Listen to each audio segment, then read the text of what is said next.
জি, আজকে আমি এখানে ভোটে অংশগ্রহণ করেছিলাম। আমি এখানকার শিক্ষার্থী। আজকে দীর্ঘ ৩৩ বছর পর আজকে যে এখানে জাকসু নির্বাচন অনুষ্ঠিত হলো, এটা আজকে অনেক সুষ্ঠুভাবে প্রত্যেকটা হলে হয়েছে। কিন্তু কিছু, কিছু সংগঠন দেখা গেছে তাদের যে ভয় কাজ করেছে, নিজে হেরে যাওয়ার যে ভয়, এই ভয়টা কাজ করার জন্য তারা হচ্ছে এখানে থেকে বয়কট করেছে এটা আরকি। কিন্তু আমরা প্রত্যেক হলে খোঁজখবর নিয়ে দেখেছি যে এখানে প্রত্যেকটা হলেই সুষ্ঠুভাবে নির্বাচন হয়েছে। এটা খুবই পিওরভাবে, মানে এই নির্বাচনের মতো অন্য নির্বাচন গত ফ্যাসিস্টের আমলে আমরা এরকম নির্বাচন দেখিনি যে আমাদের এরকম এরকম হয়েছে আর কি। তার মানে ভোটের যে স্বচ্ছতা সে ব্যাপারে কোনো প্রশ্ন নেই। আমরা আরও একজন শিক্ষার্থীর কাছে যাই।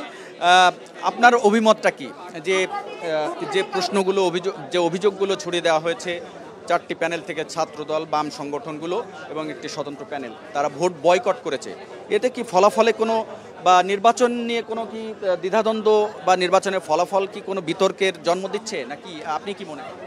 না, বিতর্ক তো অবশ্যই মানে বিতর্ক একটু জন্ম দিবে, এটা স্বাভাবিক।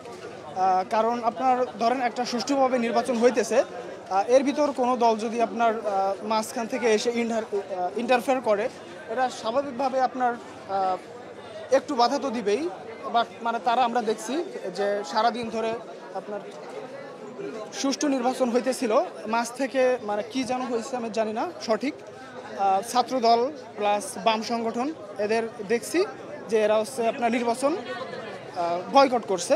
বয়কট করে এখন দেখতেছি তারা আপনার আন্দোলন করতেছে।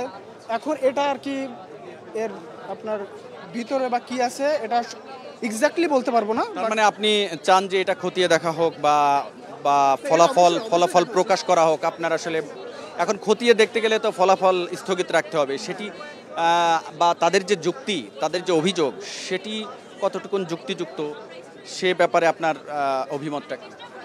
না, এক্ষেত্রে আমার অভিমত হচ্ছে মানে অবশ্যই মানে দেখা উচিত মানে কি হইতেছে বা আপনার ইন্টারনাল কি প্রবলেম হইতেছে বা কি কারণে তারা আসলে কি কারণে তারা এই ধরনের মানে বয়কট করছে, এর একটু খতিয়ে দেখা। অবশ্যই বুঝতে পেরেছি। তার মানে আপনার বক্তব্য যে যে অভিযোগগুলো এসেছে সেগুলো খতিয়ে দেখা হোক, তবে নির্বাচনের ফলাফলে যেন কোনো বিঘ্নিত না হয়। এখানে আসলে ভোট নিয়ে কারচুপি করার কোনো অপশনই নাই এক্স্যাক্টলি। কারণ হচ্ছে ওনাদের দিক থেকে যতটুকু দরকার ভেরিফাই করা ট্রাই করছে যে ওটা আসলে আমি কিনা।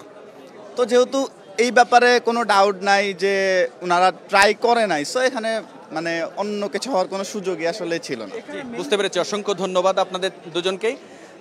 তার মানে সাধারণ শিক্ষার্থীরা আমরা যতজনের সাথেই আলাপ করেছি সবার কথায় একটি যে ভেরিফিকেশন সিস্টেম রাখা হয়েছিল ভোট কেন্দ্রে, সেখানে আসলে জাল ভোট বা ভোট জালিয়াতির কোনো সুযোগই ছিল না।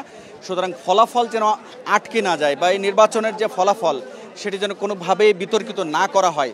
যে বয়কট করেছে তার অভিযোগগুলো যেন খতিয়ে দেখা হয়, সেটিও তারা বলছেন। তো এই ছিল মোটামুটি সাধারণ শিক্ষার্থীদের অভিমত।